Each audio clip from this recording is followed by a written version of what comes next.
আজকে আমাদের বাড়িতে গণেশ পুজো আর নারায়ণ পুজো একসাথেই হচ্ছে। আসলে আজকে নারায়ণ পুজোই ছিল, কিন্তু যেহেতু আমাদের সিংহাসনে গণেশ ঠাকুরও রয়েছে তাই পুরোহিত মশাই আজকে দুটোই একসাথে করছেন। জানো তো, আমার না পুজো দেখতে খুব ভালো লাগে, একটুও বোর ফিল হয় না, মনে হয় সারাদিন ধরে পুজোই দেখে যায়। আপনাদের কেমন লাগে পুজো দেখতে অবশ্যই কমেন্ট করে জানাবেন।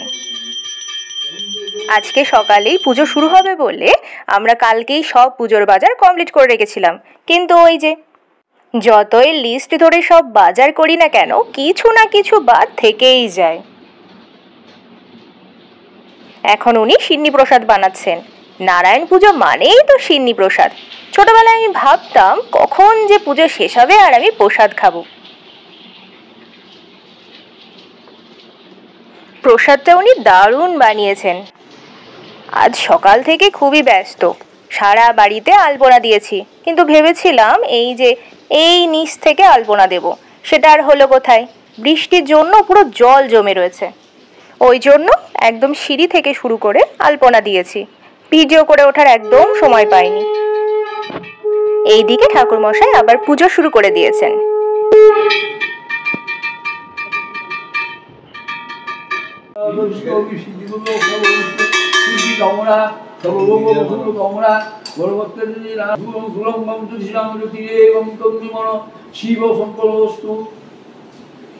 একসাথে দুটো পুজো বলে অনেক সময় লাগছিল পুজোটা করতে।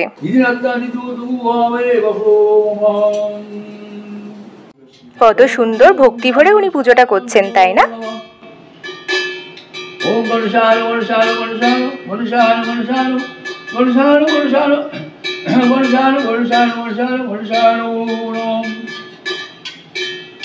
এর আগেও অনেকবার আমাদের বাড়িতে নারায়ণ পুজো হয়েছে, তবে এইবারের পুজোটা যেন একটু বেশিই ভালো হয়েছে। ওম দেবেন্দ্র মূলমন্দারম মকরন্দ পারারম বিঘ্নহরন্তি হে লোকতোরম মুরে নমঃ দেবদন্ত মহাগণদোদলম গজানম বিঘ্ননাশম হরম দেবম হেরম করম। অঞ্জলি দেওয়ার জন্য আমরা সবাই সকাল থেকে একদম উপোস করেছিলাম।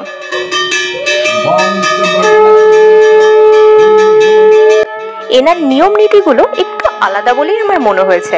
আপনাদের সবার কেমন লাগলো অবশ্যই জানাবেন।